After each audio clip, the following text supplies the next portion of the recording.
Mes personnages préférés dans cette série, ce sont Brie Van de Kamp et...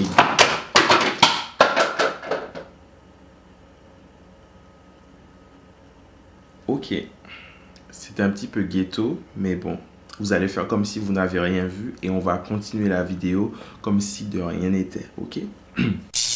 Salut à tous, c'est Willem et on se retrouve aujourd'hui pour une nouvelle vidéo.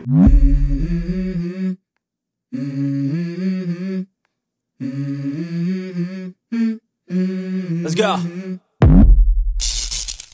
Alors les amis, je pense que vous l'avez très bien vu dans le titre de la vidéo.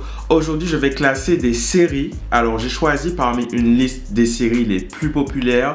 Il y a plusieurs types de séries. Il y a des thrillers, il y a des comédies, il y a des séries dramatiques. Alors c'est une liste non exhaustive parce qu'il existe beaucoup trop de séries. Peut-être que je serai amené ensuite à refaire une partie 2, partie 3 de cette vidéo. Mais du coup, j'ai eu l'idée de faire cette vidéo parce qu'il y a plusieurs semaines, plusieurs mois, j'avais fait une vidéo où je faisais un classement de mes séries préférées et il y a plein de gens qui m'avaient dit dans les commentaires: ouais, mais t'as pas parlé de cette série là, t'as pas parlé de cette série là, dans ton classement il y a que des sitcoms. Bon, forcément c'était un classement où je faisais des séries de mon enfance, donc forcément que dans mon enfance j'ai plus regardé Phénomène Raven et Ma famille d'abord que Grey's Anatomy. Du coup, ce que je me suis dit, c'est qu'aujourd'hui, pour avoir un classement un petit peu plus vaste, pour avoir un classement avec plus de diversité, j'allais faire une tier list et je vais les classer dans un tableau qui est complètement subjectif. Et sans plus attendre, je vous propose qu'on passe tout de suite au début de ce classement. Alors, la première série, c'est Game of Thrones. Et c'est une série que moi, j'ai découvert cette année. J'ai découvert Game of Thrones en 2025. Pourtant, ça doit faire au moins 4-5 ans que mes potes sont en mode: Willem, regarde Game of Thrones. Willem, tu devrais regarder Game of Thrones. Tu vas aimer cette série. Il y a tout ce que tu aimes dans la série. La série est incroyable. Regarde cette série. Vous savez, quand vous n'êtes pas dans le mood pour commencer une série, surtout une série avec autant de saisons, tu sais, c'est pas juste une série où tu peux t'asseoir devant comme Ma famille d'abord et les épisodes passent. Il faut que tu sois concentré dans ce genre de série. Tu dois t'asseoir, tu dois être concentré. Ça te fait réfléchir. Tu dois te rappeler de trucs qui se sont passés dans des épisodes et tout. J'avais la flemme. Et cette année, mon copain m'a dit: on regarde Game of Thrones. Il m'a assis devant la télé et pour la première fois de ma vie, j'ai découvert Game of Thrones. On a dû regarder peut-être un épisode tous les jours. Et alors les gars, mes amis avaient complètement raison. J'ai adoré Game of Thrones. Pour moi, la série, c'est une masterclass. La série est excellente. Comme je le pensais, c'est une série où il y a beaucoup d'informations. Les épisodes sont riches. Il se passe plein de choses à plein d'endroits différents, mais c'est connecté. Il faut suivre. Vous avouerez que la première saison, j'ai eu un peu de mal à tout comprendre et à bien rentrer dans l'intrigue parce qu'en fait, ils sont en train de déposer des pierres un petit peu partout pour commencer à cimenter l'histoire. C'est compliqué de s'embarquer dedans, mais une fois que tu es embarqué dedans, c'est fini. Tu rentres dans les épisodes, tu es vraiment dans le truc. Et pour moi, cette série, elle est excellente. Le budget qu'il y a dans les épisodes, le développement des personnages, les différents arcs. Cette série, c'est un banger. Je sais qu'il y a plein de gens qui ont été déçus par le final. C'est un peu un truc... genre de notoriété publique. Le final de Game of Thrones, c'est nul. Enfin, les gros fans de la série, ils ont été déçus par ce final. Même les acteurs, ils ont été déçus par le final. Et en vrai, alors moi, j'étais un peu déçu, sans spoiler. Moi, j'étais un peu déçu du final, mais j'étais pas non plus comme j'ai pu voir des gens qui étaient vraiment en mode: ah ouais, ils ont gâché la série. Pour moi, la qualité de la série, ça reste une série qui est excellente et qui, pour moi, est incroyable. Deuxième série, The 100. Alors, The 100, c'est une série qui a chamboulé ma vie, mais pas dans le côté positif. C'est-à-dire que moi, j'ai découvert The 100 durant ma première année en France. Quand je suis venu en France pour faire mes études, j'ai été pendant 2 semaines à la fac et au bout de 2 semaines, j'étais en mode il fait froid, le soleil se lève à 8h30, je connais pas les gens, l'amphi est grand, j'aime pas, je suis loin de mes amis, je connais pas, j'aime pas, je vais plus à la fac. Et du coup, au bout de 2 semaines à la fac, alors que j'étais venu ici pour aller à la fac, j'ai arrêté et je suis pas allé à la fac. Et entre le temps où j'ai quitté la fac et le temps où j'ai trouvé un job, il y a eu plusieurs semaines. Et c'était les semaines les plus aléatoires de ma vie. C'est-à-dire que c'est des semaines où mon rythme de sommeil était complètement mélangé. Et vraiment, c'est à ce moment-là que j'ai découvert The 100. Et ça a accentué encore plus ce mélange qu'il y avait dans ma vie. Ça veut dire qu'il pouvait se passer des jours où je me réveillais Là, vous allez me juger, mais c'est pas grave, c'est ok, on a tous fait des erreurs. Je me réveillais genre à 19h. Oh oui, je me réveillais à 19h, je mangeais, je regardais des épisodes de The 100 pendant toute la nuit et genre à 7h du matin, j'allais me coucher. Et je me réveillais à 19h après et je recommençais. Et c'était une espèce de spirale infernale. J'ai découvert cette série et vraiment le terme binge-watcher, je pense qu'il a inventé pour moi à ce moment-là parce que je devais regarder facilement 7-8 épisodes de The 100 par jour. Alors ne faites pas comme moi, ce n'est pas bien. Dormez la nuit s'il vous plaît et allez prendre l'air le jour pour l'amour du ciel. Mais ça n'empêche que The 100 c'est une série que j'ai, forcément si je regarde 8 épisodes par jour, c'est que vraiment je suis rentré dans la série. Il faut savoir que moi je suis un énorme fan des séries post-apocalyptiques. Les séries qui se passent quand la Terre a explosé, quand il y a un virus qui est en train de s'emparer de la planète, quand il y a un nouvel ordre mondial qui prend le contrôle des plus grandes forces politiques de la planète pour changer le cours de notre destin. C'est mon genre de série préférée. Donc The 100, c'est exactement dans ce délire-là. Et c'est une série que j'ai vraiment aimée durant les premières saisons. À noter quand même que c'est une série pour ados. Donc je pense que les gens qui sont trentenaires, quarantenaires, si vous regardez la série maintenant, vous allez sûrement pas accrocher parce que ça reste quand même une série très teen. Mais ça n'empêche que moi quand je regardais la série, je devais avoir quoi, 19-20 ans et j'étais à fond dedans durant les premières saisons et sur la fin, ils m'ont complètement perdu. C'est typiquement le genre de série où ils n'arrivent pas à arrêter la série au bon moment. Ils vont trop dans une escalade des intrigues où en fait, tu perds le fil conducteur de la série et ce qui faisait que les gens aimaient la série. Et du coup, c'est ça pour moi qui a gâché la série. Donc en fait, les premières saisons, j'étais vraiment dedans à fond. J'aimais beaucoup les personnages, l'intrigue, le plot. Mais sur les dernières saisons, ils m'ont complètement perdu et je crois d'ailleurs que les 2 dernières saisons de cette série, je les ai jamais regardées. Et donc, malheureusement pour ça, je vais devoir mettre The 100 dans décevant. Parce que c'était bien parti, mais ils n'ont pas su tenir le bateau. La prochaine série, c'est Black Mirror. Alors, Black Mirror, c'est une série Netflix. C'est une des premières séries Netflix qui existent, je crois. Et en fait, c'est une série où chaque épisode, c'est un moyen métrage, un long métrage complètement indépendant des autres. C'est comme des espèces de films indépendants. Donc, en fait, vous n'avez pas besoin de regarder les épisodes dans un sens particulier. Vous pouvez regarder dans n'importe quel sens. Et c'est une série que moi, j'aime beaucoup. C'est une série qui, pour moi, il y a beaucoup d'épisodes qui sont super bien écrits. C'est une série qui met en fait en avant les dérives qu'on peut avoir dans notre société. Alors, il y a beaucoup d'épisodes qui sont liés aux dérives technologiques. Mais en vrai, quand on rentre dans le cœur de la série, on se rend compte que l'aspect technologique, c'est un peu un prétexte. Parce que en fait, c'est surtout les dérives psychologiques de nos comportements en tant qu'être humain qui sont mis en avant dans cette série. Et cette série, pour moi, elle est très forte. C'est une série qui est incroyable. Alors oui, forcément, comme chaque épisode est indépendant, il y a des épisodes qui sont moins bien que d'autres. Mais il y a des épisodes aussi qui sont masterclass. Pour moi, c'est une très bonne série. C'est une série où tu peux pas la regarder et rester indifférent. Au moins, les minutes qui suivent l'épisode, tu réfléchis un peu et tu es en mode « Ah ouais, quand même ». Parce que tu te rends compte qu'il y a des parallèles avec ce qui se passe dans nos vies, vraiment. Et pour moi, cette série, c'est un banger, c'est incroyable. Prochaine série, c'est The Walking Dead. Alors, The Walking Dead, je vous ai dit, moi, je suis un client de tout ce qui est série post-apocalyptique. Et The Walking Dead, on est en plein dedans. Il y a un virus qui s'est emparé de la planète et les gens deviennent des zombies. Et on a un groupe de survivants, d'êtres humains, qui doit se battre contre les zombies pour continuer à exister. C'est une série où il y a beaucoup de saisons. Et c'est une série que moi, j'ai découvert pendant le premier confinement. Dites-vous, on est à un moment de notre vie où t'es enfermé chez toi parce que en fait à l'extérieur dans le monde tu peux plus aller rien faire, les aéroports sont fermés, les écoles sont fermées, plusieurs entreprises sont fermées parce qu'il y a un virus, le coronavirus, qui s'est emparé de la planète et du coup on est tous enfermés chez nous. Et en fait moi je regarde une série qui racontait un truc où pour être en sécurité tu dois te protéger et t'enfermer chez toi parce qu'il y a un virus qui s'empare de la planète. Donc en fait le cadre, je pense que ça m'a beaucoup influencé sur le fait que je rentre autant à fond dans cette série. Et c'est une série que j'ai dévorée. Pareil, j'ai dû regarder peut-être 3, 4, 5 épisodes par jour parce que pendant le confinement on n'avait pas grand chose à faire. À l'époque j'étais salarié et je faisais un travail que je pouvais pas faire en télétravail. Donc en fait j'étais au chômage technique, j'avais rien à faire de mes journées à part faire des gâteaux que je postais sur Instagram et regarder The Walking Dead. Et The Walking Dead c'est une série que j'ai dévoré, que j'ai adoré jusqu'à un certain épisode. Je pense que les gens qui ont aimé cette série, qui ont regardé cette série, vous savez exactement de quel épisode je parle, de quelle saison je parle, de quel moment je parle. Et en vrai, moi je vous avouerai, après ce moment-là dans la série, j'ai arrêté de regarder la série. Je pense qu'ils ont dû perdre beaucoup de watchers, parce que moi, en fait, à partir du moment où les scénaristes, les auteurs ont décidé de faire ça avec ce fameux personnage, moi, j'ai arrêté de regarder la série. J'ai arrêté de regarder la série. Pour moi, c'est comme si tu regardais Hannah Montana et du jour au lendemain, on tue Hannah Montana. Ça n'a pas d'intérêt de regarder Hannah Montana. On va regarder Hannah Montana pour qui? Pour Lily? Non.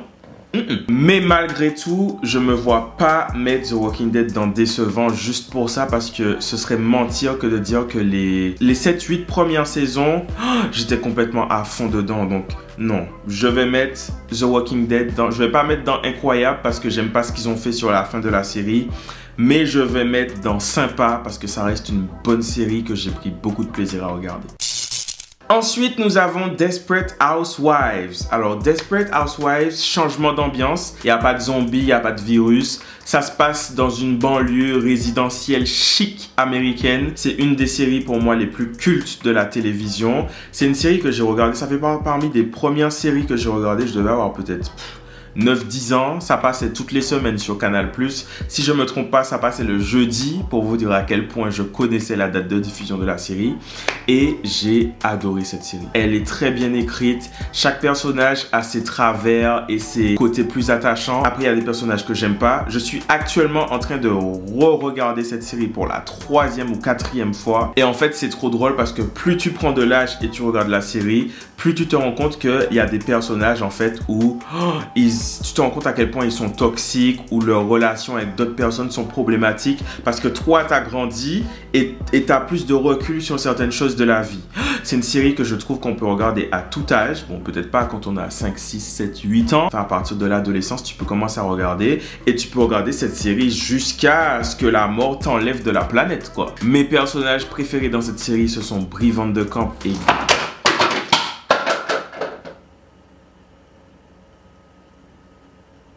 Ok, c'était un petit peu ghetto, mais bon, vous allez faire comme si vous n'avez rien vu et on va continuer la vidéo comme si de rien n'était, ok? Donc je disais que mes personnages préférés sont Brie Van de Kamp et Gabrielle Solis. Et donc Desperate Housewives pour moi c'est une série masterclass. C'est une série de 8 saisons, d'une vingtaine d'épisodes chaque saison. Chaque épisode est bien écrit. Chaque épisode a un début, a une fin. Tu as envie de voir ce qui se passe après. C'est pas trop too much. Pas trop souvent, des fois c'est un peu too much, mais la plupart du temps c'est bien équilibré. J'ai pas grand chose de plus à dire. Pour moi c'est une excellente série, c'est une des meilleures séries dans ce format là et pour moi c'est incroyable, il n'y a rien d'autre à dire. Ensuite nous avons Empire.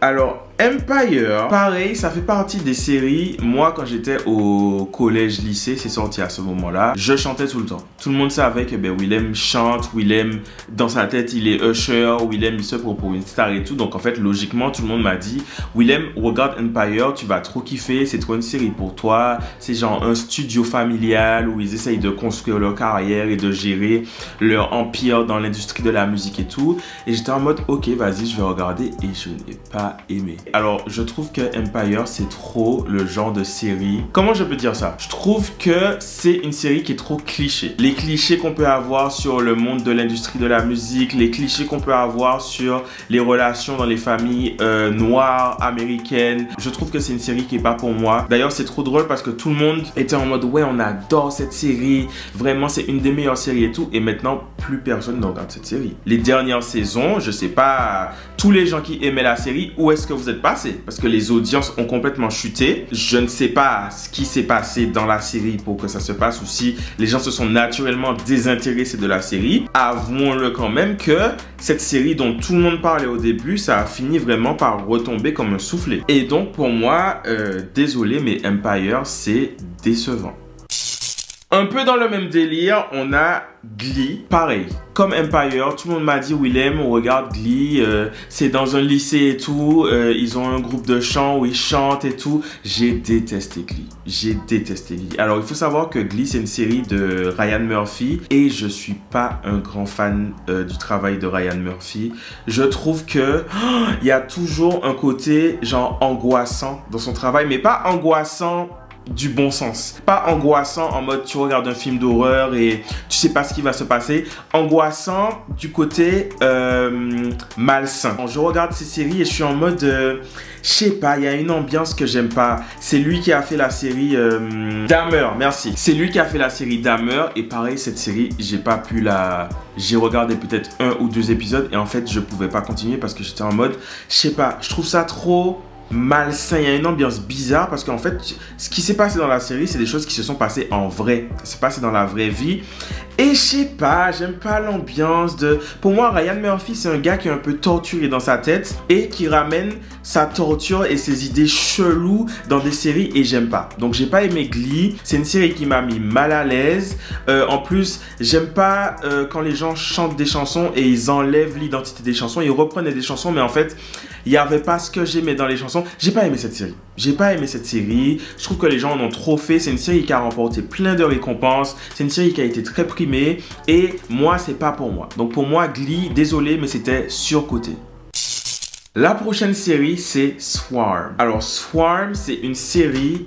Ne regardez surtout pas cette série. Ne l'écoutez pas, ne l'écoutez pas. Swarm, c'est une série écrite, produite par Donald Glover, Childish Gambino. Alors c'est une série qui est particulière. Vous savez quand vous voulez une petite série tranquille pour vous asseoir devant pendant que vous mangez, ou prendre un petit popcorn, avoir une série pour regarder avec vos copines, avec vos copains et tout, ce n'est pas cette série-là. Ok, Swarm, c'est l'ambiance est particulière. Vous voyez quand je vous disais que Ryan Murphy, il y a un truc angoissant dans ces séries, mais c'est malsain. Ben là, je trouve qu'il y a un truc angoissant, mais c'est pas malsain. C'est un truc angoissant, il y a une tension dans la série. Tu sens qu'il y a une tension, il y a quelque chose de lourd dans la série et pour moi, c'est excellent. Pour vous raconter le pitch un petit peu, ça s'inspire très fortement de la relation que les fans de Beyoncé ont avec Beyoncé, où les gens lui vouent un petit peu un culte, où ils sont... vous savez quand vous avez des fans qui sont très attachés à leur idole et qui sont prêts à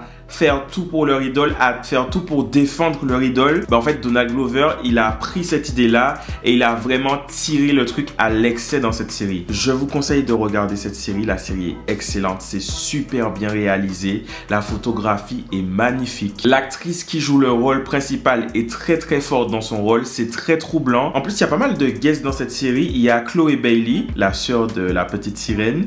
Et il y a aussi Billie Eilish qui joue dans cette série. Pour moi, cette série est vraiment excellente. Il y a un épisode dedans que j'ai pas aimé. C'est une mini-série, donc je crois qu'il y a 6 ou 7 épisodes. Il y a un épisode qui est, selon moi, pas ouf, qui est pas nécessaire. Mais pour moi, c'est une très bonne série. Et selon moi, elle est sous-cotée. Donc Swarm, je mettrais en sous-côté. La prochaine série, c'est Grand Army. Alors, Grand Army, vous devez sûrement pas connaître cette série. S'il y en a qui connaissent Grand Army, s'il vous plaît, dites-moi dans les commentaires. J'ai besoin de savoir qui vous êtes parce que à chaque fois que je veux parler de cette série avec quelqu'un, je peux pas parce que personne n'a regardé cette série. C'est une série qui est sortie sur Netflix pendant les confinements en 2020. Alors moi, cette série, elle a chamboulé ma vie. Si j'ai fait mon coming out au moment où je l'ai fait, c'est par rapport à cette série. C'est comme si la série était un miroir, que quelqu'un a pris ce miroir et qu'on est venu le mettre en face de moi et pour me dire « Willem, regarde, c'est toi ». Dans cette série, je vous laisserai aller regarder cette série, mais dans cette série, il y a un personnage et quand je regardais la série, en fait, j'avais l'impression que le personnage c'était moi. J'avais l'impression qu'en fait, l'univers m'envoyait des signes pour me dire « Regarde comment tu es et regarde à quel point tu te fais du mal et tu fais du mal aux gens qui t'entourent ». C'est une série qui se passe dans un lycée aux États-Unis, à New York. Et en fait, la série, elle traite de plusieurs thèmes lourds. Elle traite des relations entre les lycéens dans le lycée, sous fond de tension raciale, sous fond d'agression sexuelle, sous fond de recherche de son identité, sous fond de sexualité, sous fond de, comment on appelle ça, les inégalités par rapport à ta classe, genre si les riches, les plus démunis. Cette série, elle est vraiment incroyable. Il y a une famille famille haïtienne et en fait ça faisait tellement du bien d'être sur Netflix et d'avoir des dialogues en créole haïtien dans une série américaine. Cette série pour moi c'est un petit bijou. Elle a été annulée parce que je pense qu'il n'y a pas assez de gens qui l'ont regardée et c'est vraiment dommage. Je pense qu'elle est sortie au mauvais moment. Elle est sortie pendant les confinements, pendant la grosse pandémie du coronavirus et à mon avis c'était pas le meilleur moment parce que c'était une période qui était anxiogène où les gens n'avaient pas forcément envie d'être confrontés à des choses aussi lourdes, à des thèmes aussi poignants, aussi introspectifs. Je pense que les gens ils avaient envie de s'évader, de regarder des choses un peu plus légères parce que tu es là, tu es enfermé chez toi. Tu n'as pas forcément envie de regarder des trucs où on te parle des injustices et des inégalités entre les Afro-Américains, les minorités aux États-Unis, etc. Mais c'est une série qui est excellente. S'il vous plaît, allez regarder cette série. S'il vous plaît, allez regarder cette série. Je pense que si vous avez regardé cette série ou quand vous allez aller la regarder, vous verrez tout de suite de quel personnage je parle quand je vous dis que j'avais l'impression qu'on me mettait face à un miroir. Et ouais, c'est une série que j'ai adorée et qui pour moi est extrêmement sous-cotée. La prochaine série que nous allons juger aujourd'hui, c'est Euphoria. Alors, Euphoria, c'est une série que... Comment je peux dire ça? C'est une série que je n'ai pas plus apprécié que ça. Il y a une énorme hype pour cette série. Tout le monde est en mode ouais, on attend la prochaine saison. Quand les épisodes sortent, Twitter est en ébullition. Moi, je vous avouerai que j'ai regardé la première saison de Euphoria et j'ai pas été plus emballé que ça. Je veux pas faire le gars et tout, mais pour moi, c'est une série où le fond est moins fort que la forme. Et ça, c'est problématique pour moi. Pour moi, le fond peut être plus fort que la forme. Ça arrive très souvent dans des séries. Mais il faut jamais que la forme soit plus fort que le fond. Je m'explique. Je trouve que dans Euphoria, c'est une série où ils ont un super casting avec des acteurs qui sont doués, des acteurs qui jouent très bien. Je trouve que la réalisation est incroyable. La direction artistique est incroyable. Les plans sont magnifiques. Mais alors, je n'aime pas comment l'histoire est traitée. Je trouve qu'il y a trop de facilité. J'aime pas comment les choses sont amenées. Et vraiment, en fait, j'avais terminé le final de la première saison et j'étais en mode, alors oui, c'est très beau. Ils font des scènes qui visuellement sont très belles, mais je reste sur ma faim parce que j'aime pas comment les choses sont racontées dans cette série. Et pour moi, je suis désolé, mais Euphoria, c'est une série qui est surcotée. Alors, c'est pas la peine de vous énerver sur vos claviers. On a le droit d'être différent. Je dis pas que la série est nulle. Bien évidemment que vous avez le droit de kiffer cette série et de dire que peut-être pour certains d'entre vous, c'est votre série préférée. Et c'est ok. On a le droit d'aimer des choses différentes. Juste moi, je suis moins fan de cette série. D'ailleurs, j'ai arrêté de la regarder après la première saison. Il y a sûrement des séries que moi, j'aime beaucoup, que j'ai citées dans cette liste, que j'ai mis dans Incroyable. Et vous êtes en mode, ouais, mais ça, j'aime pas. C'est pas ouf, c'est nul. T'es dans l'excès. Donc moi, j'aime pas Euphoria. Mais si vous aimez Euphoria, c'est ok. Et enfin, la dernière série que je vais classer aujourd'hui, ce sera Sex Education. Sex Education, c'est une série qui est sortie sur Netflix. Alors, c'est une série qui se passe dans un lycée en Angleterre. Et en gros, comme son nom l'indique, ça parle des rapports entre les élèves. En fait, les rapports entre les élèves, mais aussi les rapports entre les élèves et leurs parents. Et c'est une série que je trouve très utile. Au-delà du fait que, selon moi, ce soit une série qui soit bonne, c'est une série qui est très utile. J'aurais adoré tomber sur une série comme ça quand moi j'étais ado pour me permettre de mieux comprendre certaines choses par rapport à mon corps, par rapport aux relations avec les autres, par rapport au sexe de façon générale parce que c'est quelque chose qu'en vrai on connaît pas très bien quand on est ado et c'est une série où je trouve que les choses sont amenées avec beaucoup de bienveillance. C'est pas une série que je trouve malsaine. En gros, ils ramènent pas le sexe dans cette série de façon malsaine ou perverse ou sale. Je trouve que en fait c'est très bienveillant. Ce que j'aime c'est le côté diversité. Il y a vraiment tous les types de physique, tous les types de profils, tous les types de personnalités. Visuellement, c'est très beau et contrairement à Euphoria où je trouve que le fond est plus fort que la forme, pour moi, dans Sex Education, le fond est très fort, mais la forme est aussi très forte. Ce qu'ils disent dans cette série est très intéressant et très pertinent et visuellement, c'est très beau et très impactant. Et donc pour moi, Sex Education, c'est dans Incroyable. Si vous n'avez jamais regardé cette série, allez la regarder. Et bien voilà les amis, cette vidéo est maintenant terminée pour aujourd'hui. J'ai encore pas mal de séries dans ma liste, donc je pense qu'il y aura forcément une partie 2 à cette vidéo, peut-être même une partie 3. J'espère que cette vidéo vous a plu. N'hésitez pas à me dire dans les commentaires parmi les séries que moi j'ai citées s'il y en a que vous aimez ou que vous détestez. Si vous avez regardé cette vidéo en journée, je vous souhaite une bonne journée. Si vous l'avez regardée en soirée, je vous souhaite une très belle soirée. Et je vous donne rendez-vous dimanche prochain, 17 h, pour une nouvelle vidéo. En fait, si je suis là aujourd'hui, c'est parce que fondamentalement, je ressens ce besoin de vouloir me confier aux autres, de leur raconter mon histoire, de raconter qui je suis. Mais c'est comme si à chaque fois, je suis tourmenté, interrompu. D'accord. Y a-t-il quelqu'un ou quelque chose qui vous empêche d'assouvir ce processus? En fait, ils sont plusieurs. C'est comme des personnages qui interviennent dans ma vie et qui parasitent mes prises de parole. Des personnages qui parasitent mes prises de parole. William, c'est ridicule, hein? Comme ça, par exemple. Ce que vous me dites, c'est que vous n'arrivez pas à faire le vide pour organiser vos pensées afin de vous livrer aux autres. C'est bien ça? C'est exactement ça. C'est compliqué de faire le vide dans sa tête quand on a un bouhawa permanent comme ça. Depuis c'est bouhawa.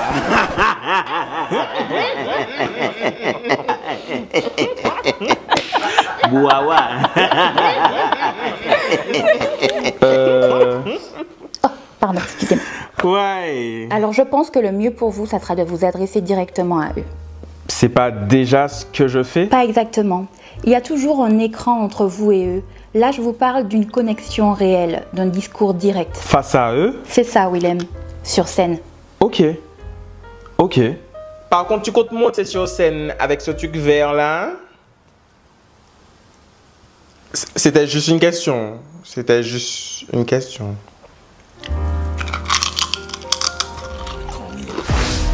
Willem fait le comique, le spectacle enfin sur scène. À partir du 20 novembre 2025, Paris, Le République.